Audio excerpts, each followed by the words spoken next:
For today's Rogue Thursday, we're diving into Team Rocket Spidops. Now, this is a very fun single prize rogue deck that, unlike its Mewtwo counterpart, focuses more on Spidops to do all the heavy lifting. And in this video, I'll break down the full list, the core strategy, and show you guys some of the ranked matches that I played so you can see how the deck works and how powerful it really is. Now, here's the list that I've been testing. The game plan is simple but strong. You flood the board with Team Rocket Pokemon, then constantly swing with your Spidops. As for the core cards, the first one that we'll talk about is Spidops himself. Its charging up ability gives it a basic from the discard, making it easier to attack and chain attacks together, and its Rocket Rush attack can easily do up to 180 damage with a full bench of Team Rocket Pokemon. Our second core card is Proton. We use it either going first or going second because you can do it with that card, and it searches out 3 basic Team Rocket Pokemon all at once. Generally, you're going to grab a Articuno, a Tarountula, and then a Mimikyu, but sometimes you already have one of the pieces, so then you can just grab like 2 Tarountula and an Articuno at that point. Along with that, our third core card is Mimikyu.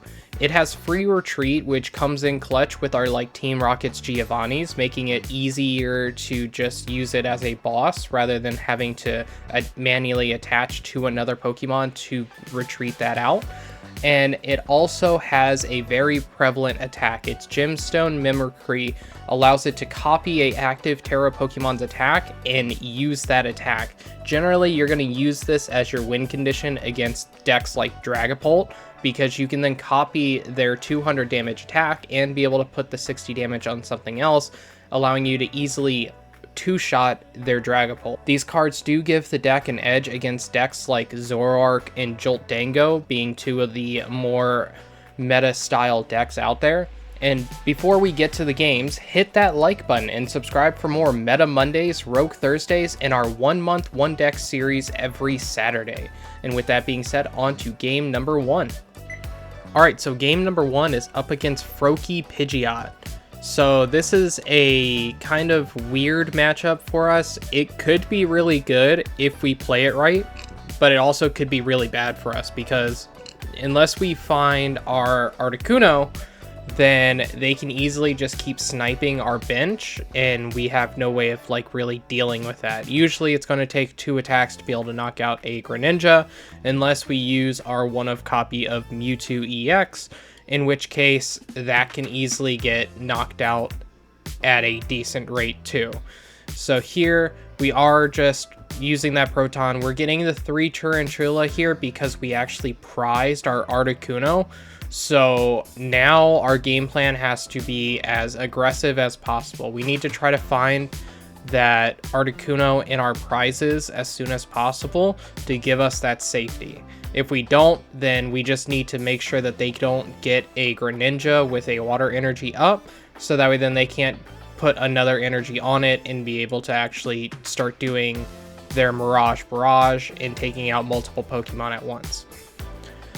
So here we also note that we put down a grass energy on our Sneasel. The reason why we do this is because we don't want to use our Giovanni next turn unless we actually have to. Here they do use a Dusclops early just to knock out one of the Tarantulas, which we're fine with. We have 2 more on the bench, and we can easily get the Tarountula back from our discard using a Night Stretcher, which we run 4 copies of.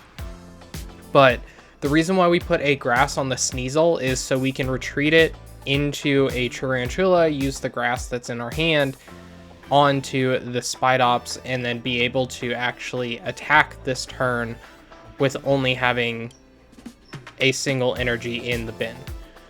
So here we are getting everything set up. We were able to do the Ariana to draw up to 8. We do have Secret Box here, but there's nothing really that I want to discard for it, and I don't really need anything else in my hand right now. A Proton would be nice, but we already have a Proton, so there's no reason of getting a second one if we're already going to use one next turn, most likely. That way then we can get more Pokemon on our bench and do more damage. Here they do have a Badoo, and as you see, they do have a water energy down on a Froakie. So as soon as we see that they have that water energy, our mind is changed. We have to go straight into the Giovanni next turn and be able to get that Froakie, and that's going to allow us to stop them from getting to a Greninja that can attack right away. Here we do top deck into the Mewtwo. I was debating about playing the Proton here, but I thought, no, we just need to get rid of this Froakie, because if they got something last turn to be able to get everything set up, then we would just lose off the bat. And I was correct on that hunch too. You'll see in a couple seconds. Here, I still debate about putting down the Mewtwo, but I want to save it and keep it safe. So that's the reason why we don't play it here. Yes, we can get Iono'd, but we're fine with that too. We run a total of 4 copies of Proton anyway, and Proton can find the Mewtwo whenever we need it, so it's not really that big of a deal. Here they do have the Hilda, so they get a Greninja. They can use the Pidgeot to get a rare candy, and then they will be able to put down the Greninja. And here I'm thinking, okay, so if they use that ignition energy, they could have attacked with the Pidgeot, knocked out our Spidops, and forced us to have to get another Spidops down. But instead, they don't do that. So what we're going to do here is we are just going to manually attach after playing down that Mewtwo, and we're going to have this completely set up. And we get all the Pokemon out of our deck, so that way then we don't have to worry about drawing into anymore. We do take a knockout on that Badoo, going down to 2 prizes. And now they have 1 Greninja that has to do 5 prizes worth of knockouts.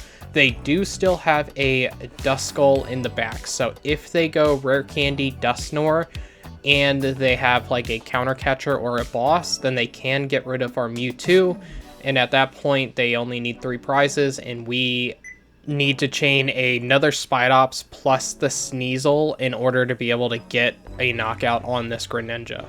So we're still sitting really nice. Here, they just have that 1 manual water attach, and they are able to take a knockout on the Spidops, and we will be able to get a knockout next turn. We do have the Earthen Vessel, which easily gets us a grass energy left in our deck, or we could, even if we didn't have the Earthen Vessel, we could just use the Secret Box and get our 1 copy of Energy Switch and be able to use that. We also have 2 Team Rockets energy, so we had whatever options we possibly wanted.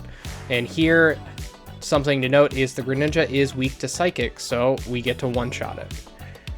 Alright, so game number 2 is against Guardy, and I'll start off by saying that this is by far what I feel is our worst matchup, and our hand is looking terrible too.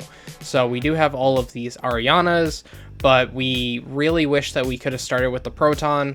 One of the downsides to this deck is that if you don't start with Proton, it feels very bad, because you just don't have access to all of the Tarountulas or any of the other Pokemon that you could really need, especially in these type of situations. We are still going to be able to get that turn to attack, and we do at least use another Ariana and find another Tarountula. We also have the Night Stretcher, so if this Spidops does get knocked out next turn, then we can at least go into another Spidops, but we really hope for a Proton off the top. Here they do get a Munkidori down, and they do have the Gardevoir,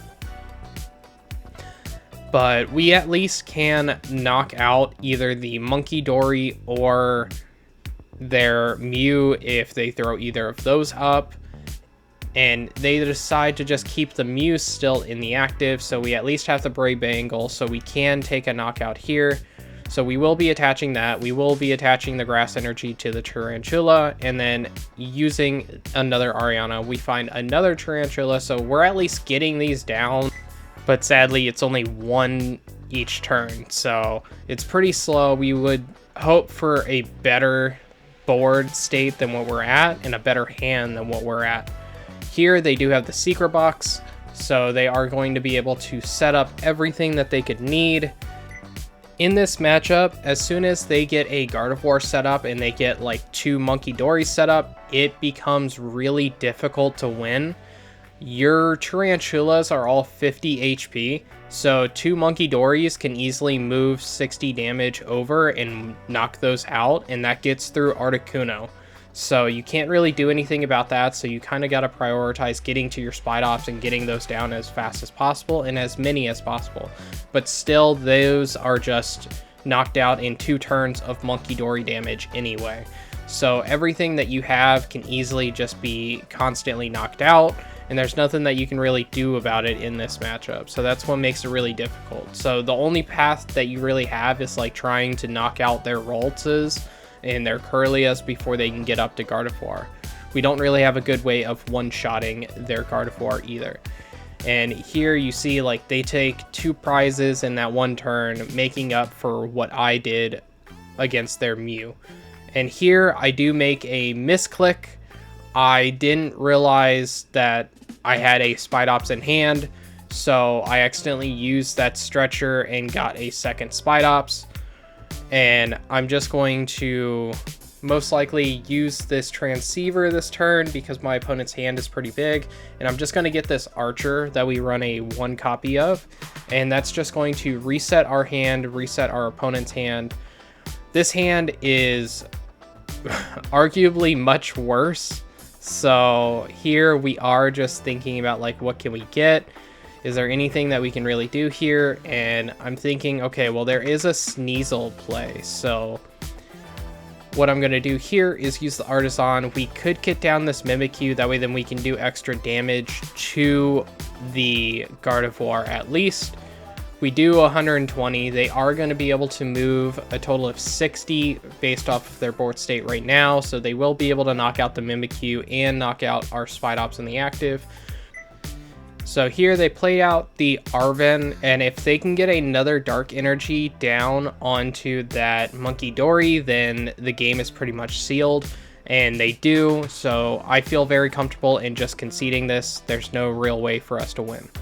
Alright, so game number 3 is against a Poison deck, but this isn't your Roaring Moon. This is actually a really cool deck, and shout out to Deadnot, my opponent that I played, for this deck, because it was really cool to play against and see, and I definitely want to give it a try later on down the line. So it is a Scolipede Dunk deck, and the way that it works is you try to get to your Scolipede, you use its first attack, and it puts your opponent's HP all the way down to 10 remaining, and you use Poison to just deal that final 10 at the start of your opponent's turn, and at that point, it just wins it knocks that Pokemon out. It also plays around things like Fez as well. So here we are getting our board completely set up. Our hand is really nice. And we are just doing that first turn for us combo again of just attaching a Grass Energy to our active and then having one still in our hand so we can use that when we go into a Spidops. So here they are getting everything set up, and we see that they are starting to get into that Scolipede. And they do find one of their ancient boosters, so they're able to start their whole poison damage, but that's fine. We actually top decked into a Spidops, which is huge, because now we can go into that. And I use Ariana here. I could have attached the Brave Bangle, be able to see one more card, but I'd rather keep it in my hand so I can use it later on. And then we did find the factory, so we were able to draw a couple more cards. Our hand is looking perfect right now.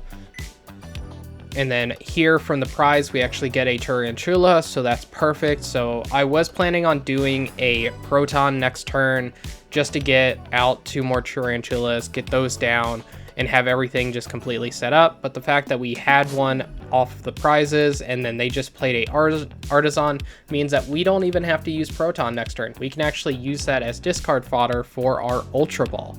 So here we will use the Artisan, get that down, and then use the Ultra Ball. We will be able to get rid of the Proton, and then it's a tough decision on what else to get rid of, but I'm thinking I'll just get rid of this Pokégear because the other 2 supporters in our hand are really nice, and we will just be attacking with the Spidops and the active, even though it's poisoned.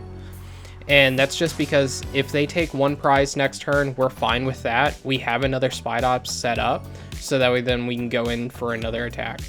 And the big thing is that we actually have this Night Stretcher in our hand too, so we want them to knock out the Spidops. Yes, they take a prize, but then we get a second Spidops set up as well, so we're able to just keep chaining together these Spidops to win the game. Here, they just go into more Poison Donk shenanigans, and we will just be promoting this Spidops. We top deck Secret Box, but it's not necessary here. There's nothing really that we want to get off of it, so we are just going to Ultra Ball. We're going to get rid of this Team Rocket's energy and the Secret Box and get another Spidops. And then we do have the Night Stretcher, so I was thinking about using it here, but I am just going to put this Brave Bangle down onto the Spidops in the back line, and then put this energy that we just Ariana'd into on it as well. That way then both of these have all the energy that we need, and we do need at least one Brave Bangle, which is the reason why we have it on the back line, because that is going to allow us to be able to one-shot one of these two prizers that our opponent has, since they are not weak to grass. Most dark Pokemon are, but some of them are weak to like fighting, and we don't run any fighting for it. So that's the main reason why Brave Bangle is in the deck as well, is to allow you to be able to knock out these EXs a little bit easier. So here they are just getting everything set up. They get down the Whirlipede and then they boss up the Articuno, hoping that we can't find another way into a grass energy so we can move it. But we don't even need another grass.